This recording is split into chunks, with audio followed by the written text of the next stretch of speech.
रात खामोश है, पर हर सन्नाटे के पीछे छिपा एक रहस्य।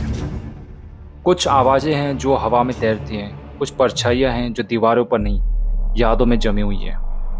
कहते हैं डर सिर्फ एक एहसास होता है, पर जब ये एहसास हकीकत बन जाए तो जिंदगी और मौत के बीच की लकीर धुंधली हो जाती है।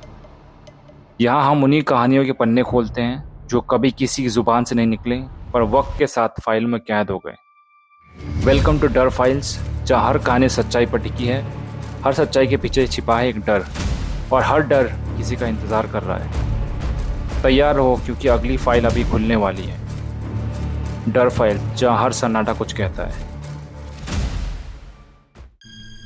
ये कहानी उस टाइम की है जब गांव में बिजली नाम की कोई चीज़ नहीं थी, और रात का अंधेरा स्याही की तरह सब कुछ निगल जाता था। हरिराम चौबे एक सादे लेकिन इज्जतदार इंसान थे। गांव के सबसे पढ़े लिखे और अमीर लोगों में गिने जाते थे। एक दिन उन्हें दूसरे गांव जाना था, जो कि 20 से 30 किलोमीटर दूर था।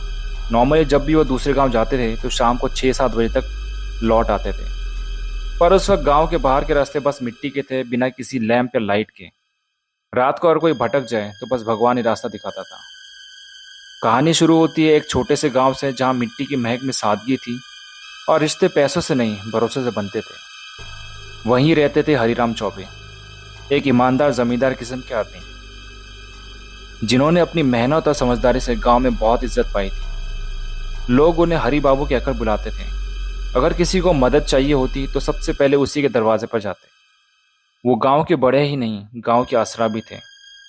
गांव में ही रहता था मोहन, एक गरीब किसान, जिसकी जिंदगी रोज खेतों और कर्जों के बीच बीतती थी, पर दिल का साफ था, मेहनती, सीधा साधा और वफादार। मोहन की 2 बेटी थी, गौरी और कविता। जब गौरी की शादी का टाइम आया तो मोहन के पास इतने पैसे नहीं थे कि एक साधारण दहेज तक जुटा सके। तभी वो गया दादाजी के पास। हरिराम जी ने मोहन को उनकी बेटी की शादी के लिए एक बहुत बड़ी रकम उधार दी थी, लेकिन हमेशा हरिराम जी का आदर करता था। पुराने ज़माने की बात है, जब गांव के बीच कोई पक्की सड़क नहीं थी और गांव से दूसरे गांव जाना मतलब अंधेरे, जंगल और खामोशी से गुजरना था। हरिराम जी अक्सर दूसरे गांव में जाते थे, लेकिन हर कोई जानता था कि वो रास्ता सुरक्षित नहीं था। कहा जाता था कि उस जंगल में रात के वक्त बुरी आत्माएं भटकती हैं। पुराने ज़माने के यात्री जो कभी अपने गांव वापस नहीं लौटे, लोग कहते थे अगर कोई रात में वहां से गुजरे तो उसे अपने पीछे किसी के चलने की आवाज़ सुनाई देती है, पर जब वो पलट कर देखते थे तो वहाँ कोई नहीं होता था। हरिराम जी भी हमेशा दिन में ही निकलते थे, पर उस दिन किस्मत कुछ और ही चाहती थी। दूसरे गांव में एक ज़रूरी काम था जो टल नहीं सकता था। उन्हें देर हो गई और वो अब लौटे। सूरज ढल चुका था, आसमान बस चांद की हल्की रोशनी थी और चारों तरफ सन्नाटा। बारिश का मौसम था। हरिराम जी किसी काम में फंस गए और बहुत देर हो गई। रात के करीब 9:30 बज चुके थे। आसमान में काले बादल, रास्ते पर पानी और कीचड़, और हाथ में बस एक छोटी सी लालटेन। वो सोच रहे थे कि कैसे गांव पहुंचा जाए, तभी अचानक पीछे से आवाज़ आई। हरिराम पलटे तो वो देखा कि वो मोहन था, गांव का वही किसान, सादा नेकदिल आदमी, जिसे हरिराम जी ने कुछ साल पहले अपनी बेटी की शादी के लिए बड़ा कर्जा दिया था। और मोहन हमेशा कहा करता था, बाबूजी आपका एहसान मैं कभी नहीं भूलूंगा। हरिराम जी ने पूछा, अरे मोहन, तुम यहाँ इस वक्त क्या कर रहे हो, गांव से इतनी दूर? तो मोहन ने कहा, बस बाबूजी आपको ढूंढने आया हूँ। सुना आज आप देर से निकले, रास्ता खराब है, मैंने सोचा आपको साथ छोड़ दूँ। मोहन के हाथ में एक लालटेन थी, जिसकी लौ बारिश के बीच में कांप नहीं रही थी। मोहन ने कहा, बस आप आगे चलिए, पीछे मुड़कर मत देखिए, मैं पीछे पीछे रास्ता रोशन कर दूंगा। हरिराम जी आगे बढ़े, मोहन पीछे लालटेन लेकर चलता रहा।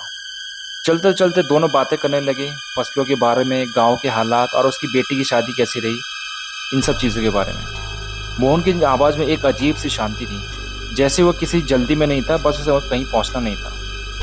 कभी कभी हरिराम को लगा कि पीछे से उसके कदमों की आवाज़ गायब हो जाती है, फिर अचानक दोबारा सुनाई देती है, और जब भी वो रुकते वो आवाज़ भी रुक जाती। करीब 1 घंटे बाद गांव की झोपड़ी और पेड़ों की परछाइयाँ दिखने लगी। मोहन रुका और बोला, बस बाबूजी आप यहाँ से पहुँच गए, अब आप यहाँ से चले जाइए, मैं यहाँ से लौट जाता, मुझे कहीं और जाना है। हरिराम जी ने मुस्कुराकर कहा, अरे गांव तक क्यों नहीं आ रहे? पर मोहन बस मुस्कुराया और लालटेन की लौ के साथ अंधेरे में गुम हो गया। जब हरिराम जी गांव के चौक तक पहुंचे तो वहाँ कुछ लोग इकट्ठा थे। सबके चेहरे पर डर था। हरिराम जी ने पूछा, क्या हुआ? एक बूढ़े आदमी ने जवाब दिया, मोहन की तबीयत बहुत खराब थी बाबूजी, आज दोपहर में ही चल बसे। हरिराम जी के पैर वहीं रुक गए, उनके हाथ से लालटेन गिर गई। मोहन, जो 2 घंटे पहले उन्हें रास्ता दिखाकर अंधेरे से बाहर लाया था, वो उसी दिन में मर चुका था। उस रात हरिराम जी पूरी रात जागते रहे। खिड़की के बाहर हवा चल रही थी और कहीं दूर वही आवाज़ गूंज रही थी, बाबूजी अब आप सुरक्षित हैं। अगली सुबह दादाजी ने मोहन के परिवार को मदद भेजी, उसकी बेटी की पढ़ाई की जिम्मेदारी ली।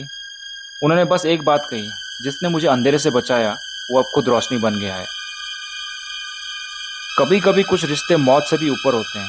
वो अधूरे वादे को इंसान पूरा नहीं कर पाया, शायद आत्मा को चैन नहीं लेने देते। मोहन ने अपना वादा निभाया और उस रात अपनी आखिरी लालटेन से एक जिंदगी बचा गया। इस कहानी से एक बात साफ समझ में आती है कि जिंदगी में अच्छे काम कभी बेकार नहीं जाते।